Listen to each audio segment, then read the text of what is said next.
Iniciar o nosso culto a Deus desta quinta-feira. Aliás, queridíssimos irmãos e irmãs, a gente precisa marcar a ceia, né? Precisamos cear. Deixar para a semana que vem a gente marca. Se eu esquecer, alguém, por gentileza, puder me, lembrar. Nossa, ficou de marcar a ceia, não marcou, acorda, tal, né? Se alguém puder lembrar, vai ser bom. Mas acho que eu não vou esquecer, não. Senhor nosso Deus, nosso Pai, glórias a Ti, Senhor. Glórias a Ti. Poderoso, grande, único,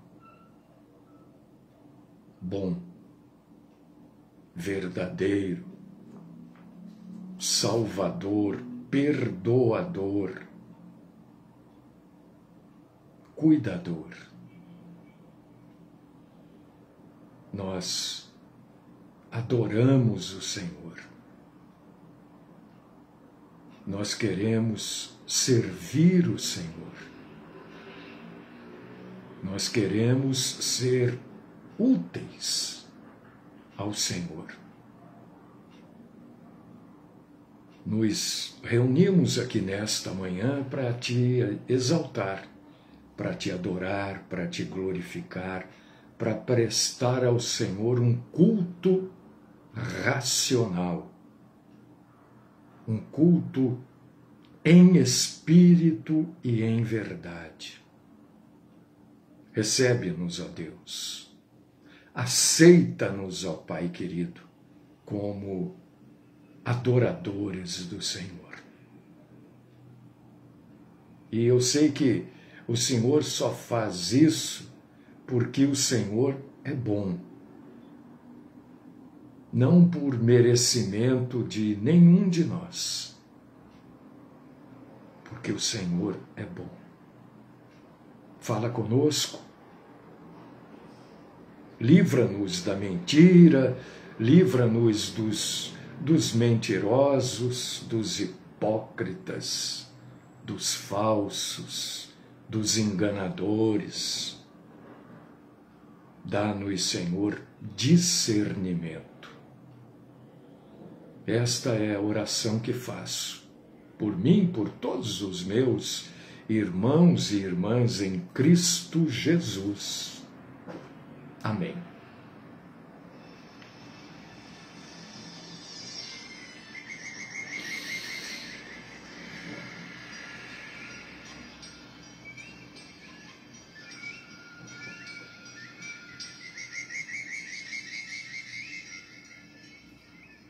Eu quero convidar você, nesta manhã de quinta-feira, para você abrir a sua Bíblia no primeiro livro das Crônicas, capítulo 12, versículo 32. Velho Testamento, livro das Crônicas,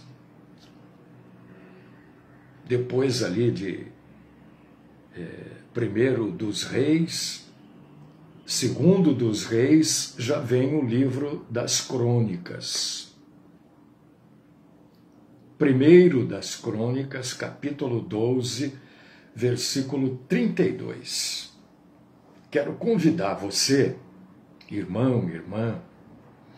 Eu raramente prego o Velho Testamento, muito difícil. Mas hoje eu vou proclamar um pouquinho do Velho Testamento. Capítulo 32. Se você tem a Bíblia, vamos ler. Se você não pode ler, ouça, eu vou ler. A Bíblia diz que a fé vem de ouvir. A fé não vem de ir na igreja, A fé simplesmente ir numa denominação. A fé não vem de ver milagre, porque se ver milagre, presenciar milagre, trouxesse fé, todos da época de Jesus tinham o recebido como Senhor e Salvador, né? Então a fé, segundo a Bíblia, em Romanos 10, 17, diz que vem de ouvir a palavra. E nós vamos começar a palavra hoje com isso que está aqui, ó. 1 das Crônicas, capítulo 12, versículo 32.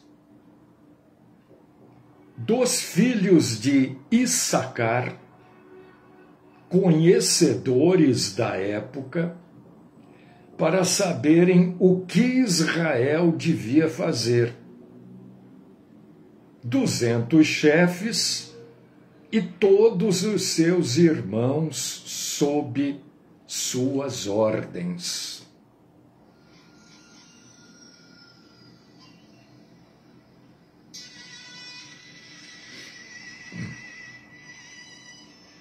Depois, se minha irmã quiser, o meu irmão quiser,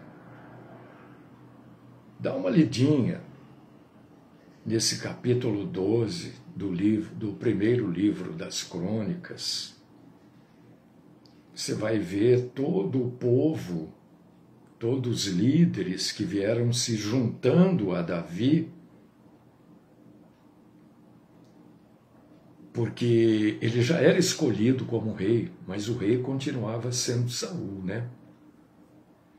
Então aqui estes homens vieram formar o exército de Davi, que o proclamou rei em Hebrom. Então aqui você vai ver esse ajuntamento de pessoas formando o exército. E o destaque aqui é do meu queridíssimo, respeitadíssimo irmão, Daniel Lima. O destaque é dos filhos de Issacar, conhecedores da época, para saberem o que Israel deveria fazer.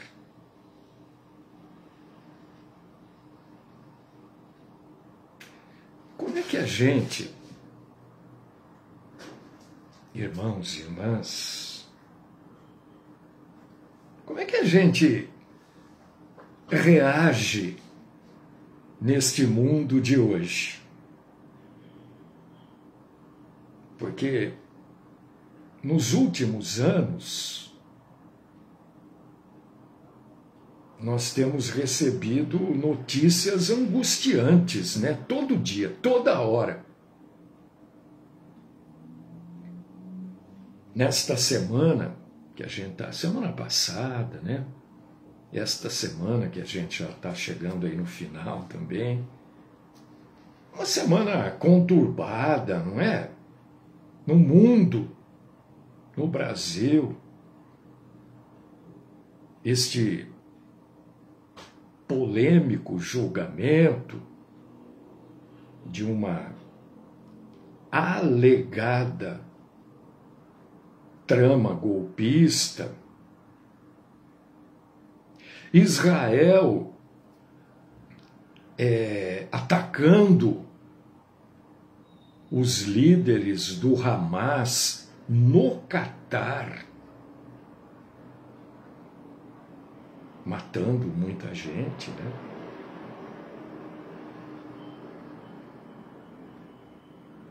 Mesmo alegando que é um ato justificado,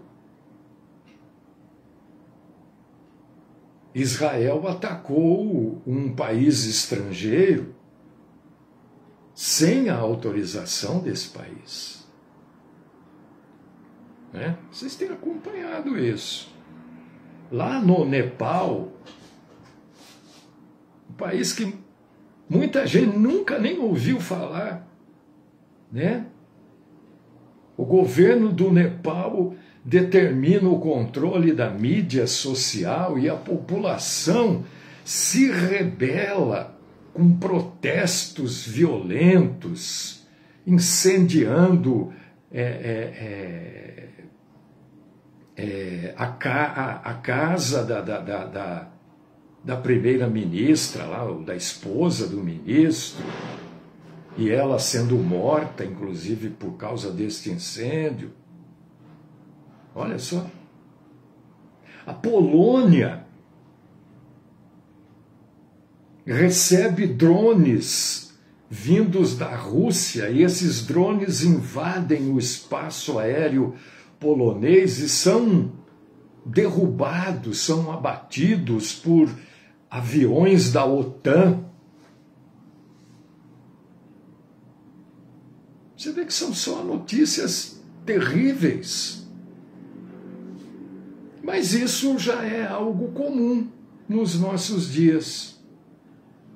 Qual foi o último dia do último mês, juntando com esses 10 dias que já se passaram desse mês, que nós recebemos uma boa notícia? Eu sou sincero em dizer para vocês, eu não lembro. Só notícia ruim. E parece que essas provocações entre países, provocações internas, parece que estão acelerando realmente o rumo para um conflito muito maior no mundo.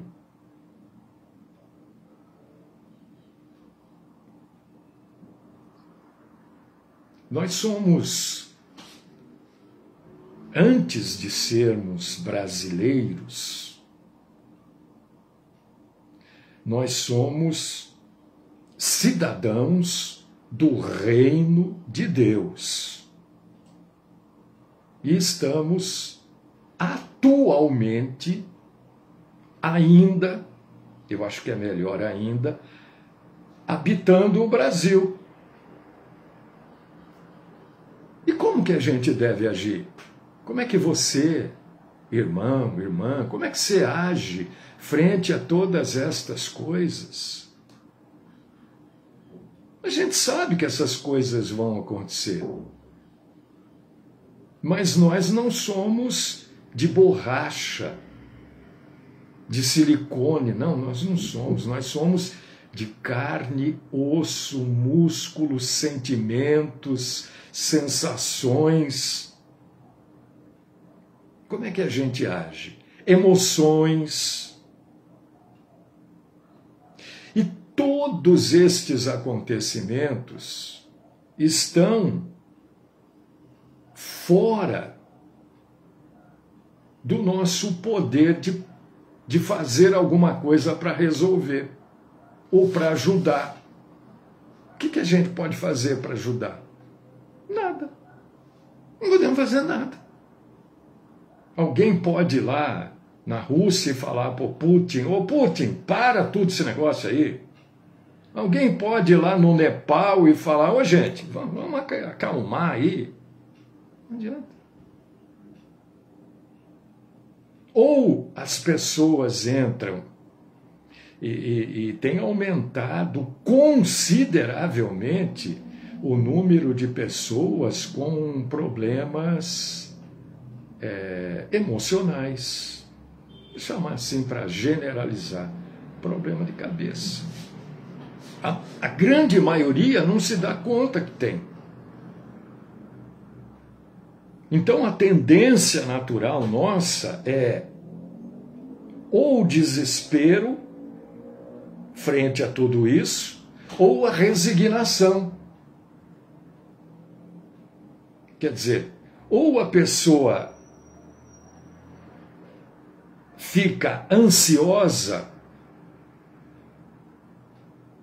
ou ela afunda em profunda preocupação. Como é que a gente vai reagir a tudo isso? por causa disso que o irmão Daniel Lima indicou o primeiro livro das crônicas, quando esse livro faz a descrição dos guerreiros de elite de Davi, no seu capítulo 12. E a gente lê sobre alguns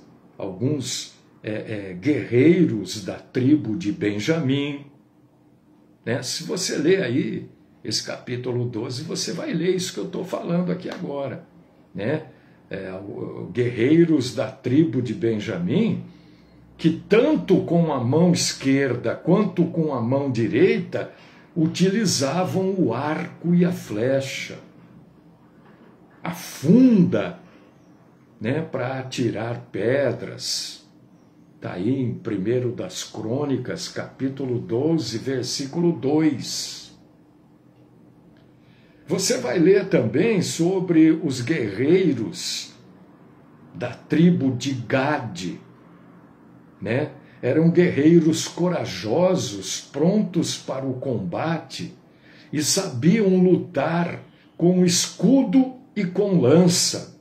Tinham a bravura de um leão, eram ágeis como gazelas nos montes.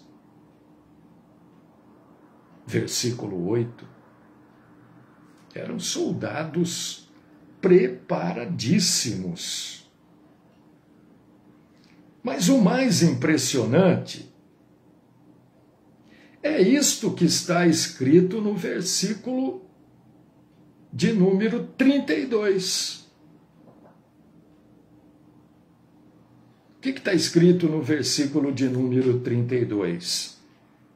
Dos filhos de Issacar, conhecedores da época, para saberem o que Israel devia fazer. Isso é impressionante. O resto também, claro, lógico que é. Mas, dada as circunstâncias que nós vivemos, o mais impressionante é isso que está dos filhos de Issacar, que eles sabiam, eles eram conhecedores da época e sabiam o que Israel deveria fazer. É isso mesmo? Devia fazer.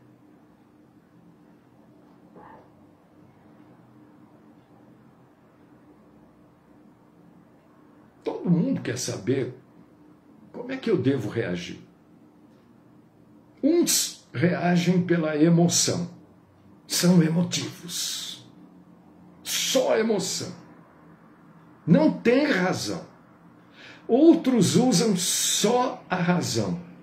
Zero de emoção.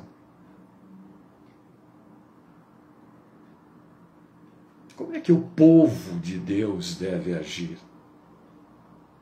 nessas circunstâncias atuais? A Bíblia precisa nos ensinar, não é verdade? Ora, se a Bíblia não ensinar, como é que nós vamos fazer? Nós vamos ficar supondo. Eu suponho, eu acho. Mas nós não queremos supor nada, nem achar nada. A gente quer ter certeza de como nós devemos agir. A Bíblia diz, primeiro, para a gente orar. Orar por este mundo. Orar por estas circunstâncias que estão acontecendo. Orar dizendo, Senhor, a gente confia no seu cuidado.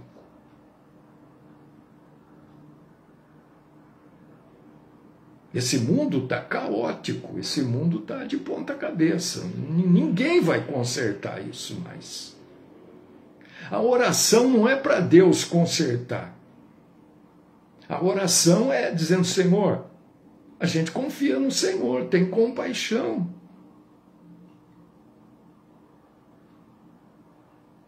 Porque é provável ou é possível que nós sejamos afetados por alguns desses eventos.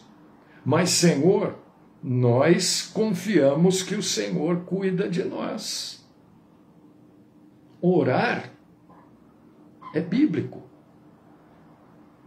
1 Pedro, capítulo 5, versículo 7. Filipenses, capítulo 4, versículos 6 e 7. Então, a primeira coisa que a Bíblia nos indica para fazer é orar. Você tem orado? Você tem colocado, dizendo, Senhor, nós colocamos a nossa confiança no Senhor. Nós sabemos que o mundo não vai melhorar. Mas a gente confia que o Senhor está conosco. Segunda coisa, é o que eu acabei de falar aqui agora. A gente confia. A segunda coisa é confiar. Também está em 1 Pedro, capítulo 5, versículo 7. Deus é soberano. E esta soberania de Deus é tão maravilhosa que ele não é alheio. Ele não está por fora dos nossos sofrimentos. E eu estou pedindo para você ler 1 Pedro 5, 7. Por quê? Porque esta palavra de Pedro era para um grupo de pessoas que estavam sofrendo perseguições das mais terríveis naquela época. E mesmo assim, Pedro diz para essas pessoas, ele tem cuidado de vocês. E isso vale para nós hoje. Então a segunda coisa é confiar que Deus tem cuidado de nós, porque uma hora ou outra, eu não sei se vai respingar por aqui, mas as coisas vão. O mundo está entregue. Né? Ontem alguém escreveu assim, o mundo jaz no maligno. Não, tudo bem, jaz mesmo, é verdade. A Bíblia diz, mas nós não vamos ficar passivos, né? Terceira coisa, buscar a santidade. Se você abrir a carta a Tito, capítulo 2, versículo 12, o que você vai encontrar lá? Né? Um aconselhamento de Tito, para Tito, um aconselhamento de Paulo para Tito, para que seja renunciada a impiedade e as paixões mundanas e para o esforço para se viver de maneira sensata, justa e piedosa nesta era presente. O nosso modo de viver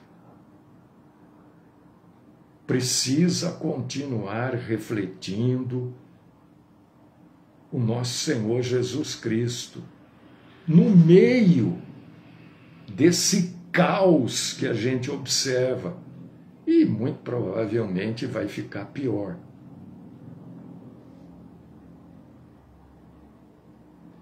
Então a santidade não pode ser deixada de lado. É um assunto muito pouco abordado.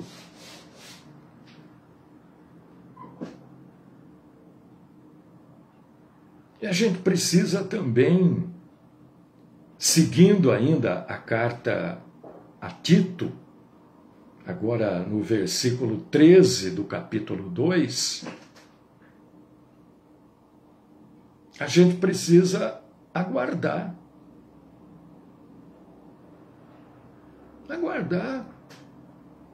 Ter consciência que essas coisas acontecerão, e segundo a Bíblia vão ficar muito piores. Por causa disso que nós temos que orar, confiar, buscar a santidade e aguardar. Não há muito o que se fazer, não há muita ação dos cristãos. É isso, orar, confiar, batalhar na santidade, aguardar. Porque aguardar o quê? Aguardar, porque nós não podemos deixar de lado essa bendita esperança do retorno do nosso Senhor Jesus Cristo. Eu estou dizendo para vocês que acontecimentos trágicos ainda ocorrerão. E quando a gente vê um acontecimento trágico, ou vários acontecimentos trágicos em várias partes do mundo, é óbvio, a gente não vai se alegrar com isso, com o acontecimento, mas a gente se alegra porque cada acontecimento trágico está anunciando que Jesus está voltando. Ninguém vai se alegrar porque pessoas são mortas, porque bombas estão explodindo. Não é alegria com isso. É alegria que cada evento desse está dizendo para nós, olha, isso está anunciando o retorno de Jesus. O Edgar está citando aqui Romanos 12:12. Alegrai-vos na esperança, sede pacientes na tribulação e perseverai na oração. Está certo, Edgar, está correto. Nós temos que aguardar, não há o que fazer. É orar, é confiar, é ficar firme na santidade e aguardar.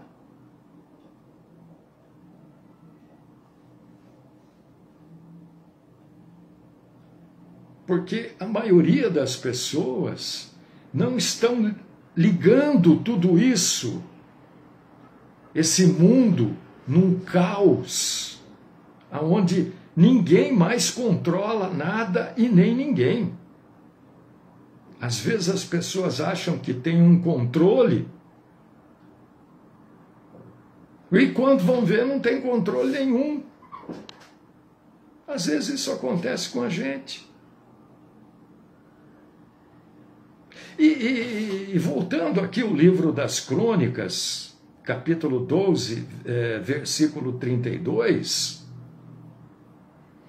há uma outra informação curiosa sobre os homens de Issacar.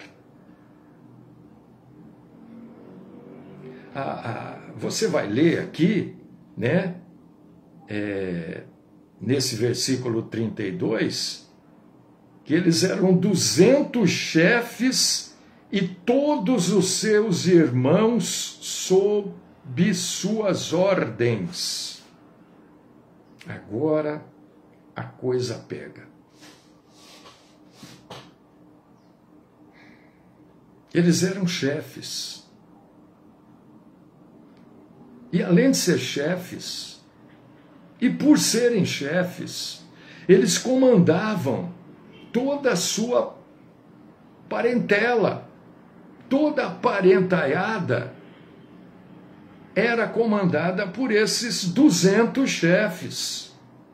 É claro, é óbvio, a gente não vai fugir do contexto do capítulo 12 de Primeiro das Crônicas. O contexto aqui é um contexto militar. É um contexto de exército. Mas o que a gente observa dentro deste contexto ainda é que esses homens sabiam como proceder. E além de saber o que fazer, como agir, quando agir e principalmente por que agir, eles tinham influência nas famílias e nas pessoas ao redor. O que eu estou dizendo, o que eu estou tentando dizer? Eu estou só querendo fazer uma pergunta para mim e para vocês. A gente tem algum tipo de influência sobre a família e sobre as pessoas ao redor?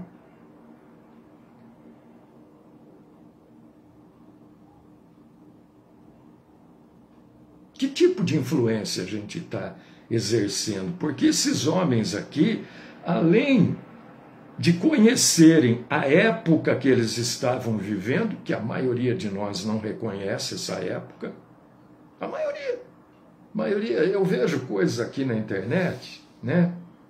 E às vezes eu pergunto, né? Por exemplo, agora há pouco eu estava vendo uma nova dança que está vindo lá do Maranhão. Estava vendo aqui, não sei, apareceu para mim aí no Instagram, estava vendo uma nova dança. Eu fiquei olhando aquilo, a maioria jovens, né? Garotada aí, 13, 12, 14, 15, 18 anos. Fiquei olhando aquilo ali uns minutinhos, ouvindo a música e vendo eles dançarem. O que me veio na cabeça? Será que eles já sabem a tabuada do 3?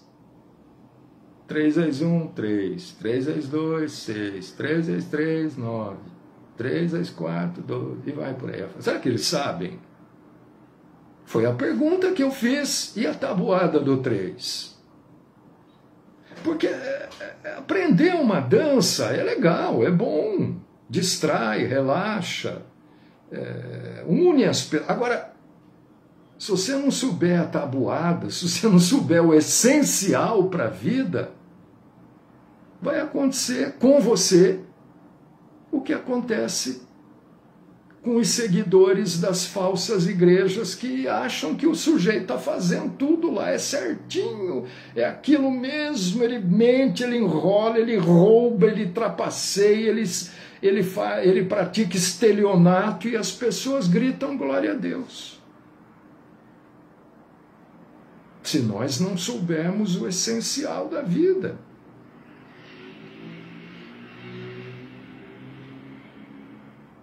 E a gente observa, eu pelo menos observo, tenho certeza que você também, a maioria das pessoas não sabem o essencial da vida. Não sabem. Não sabem.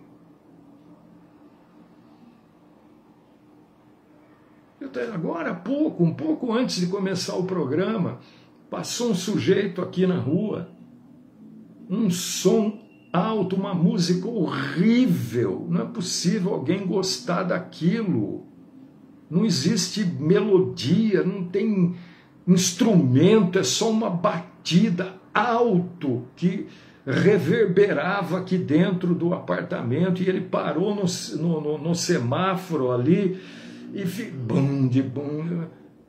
Gente, não era 10 horas da manhã.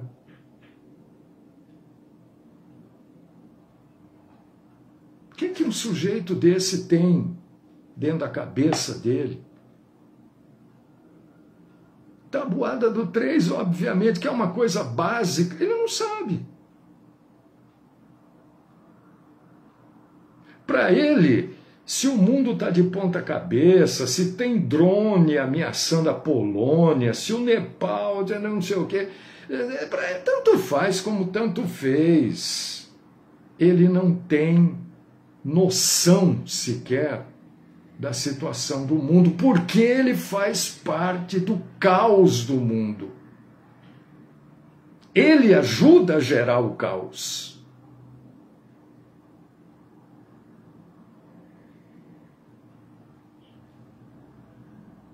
Minha sugestão nessa manhã, não sei se você vai aceitar ou não posso obrigar ninguém a aceitar nada, né?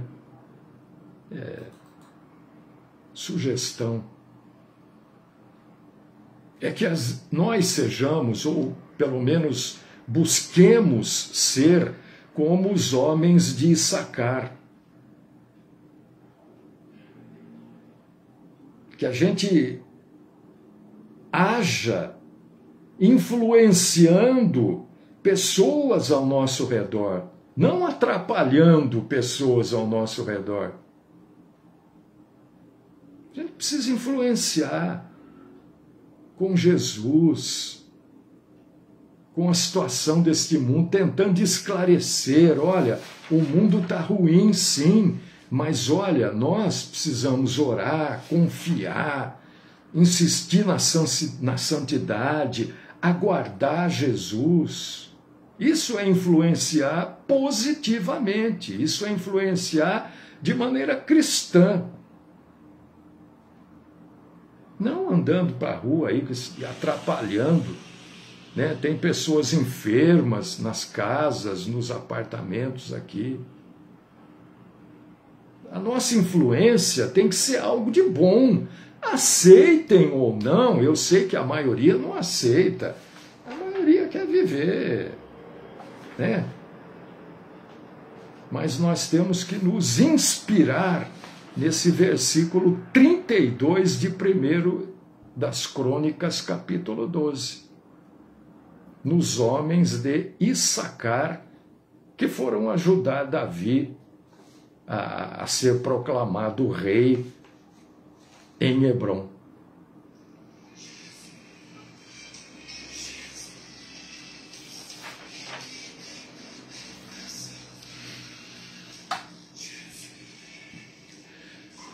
Deus querido, Senhor Todo-Poderoso, nós agradecemos o Senhor na Tua bondade, na Tua misericórdia de nos dar alento nesses dias tão difíceis, nesses dias onde, de maneira simplória, a gente diz que o rabo é que balança o cachorro. Ajuda-nos, Senhor, a nos firmarmos na oração, na confiança, na santidade, aguardando a volta do nosso Senhor Jesus Cristo e sermos influentes àqueles ao nosso redor. Essa é minha oração por mim e por todos os irmãos e irmãs, no nome do Cristo Jesus. Amém.